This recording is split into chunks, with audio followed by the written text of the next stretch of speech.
going to talk about hospital spend analytics, and Rich writes quite a bit about decision analytics. And decision analytics falls under the topic of spend analytics, and he does an exceptional job at this analysis and how spend analytics and decision analytics are very highly correlated. So, and the reason why we call it decision analytics is because why do you have the data? What are you doing? What's the end goal, right? So the end goal is to make a decision, either for a decision in the short term, long term, for the department level, for the health system level, whatever it is. The reason why you're putting the analysis together is to make a decision, right? So we always want to look at what's the end goal, what are we going for, right?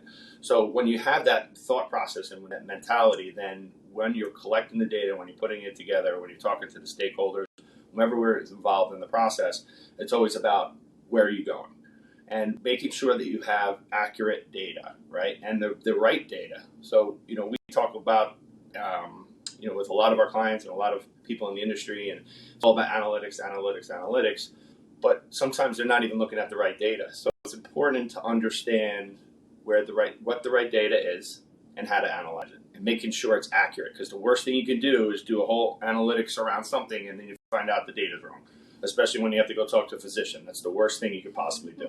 So it's really super important to get the right data and analyze it correctly, and then from a presentation standpoint, who's your audience? You're gonna present differently with the same data set to a physician versus a CFO versus the vendors, right? So vendor representative. So you're gonna have to understand not only what the data is, what it's telling you, but how are you presenting it? And I think that's a key piece that a lot of people miss, is that they go down a road of, all right, this is the data, and then they show it, and it's confusing, no one understands it, or it's just all over the place. Right, so like you said, it doesn't have an endpoint. What's the decision we need to make? Right, exactly. So you want to make sure when you do all this work and you put all this effort into it, that you're making the right presentation to the right person.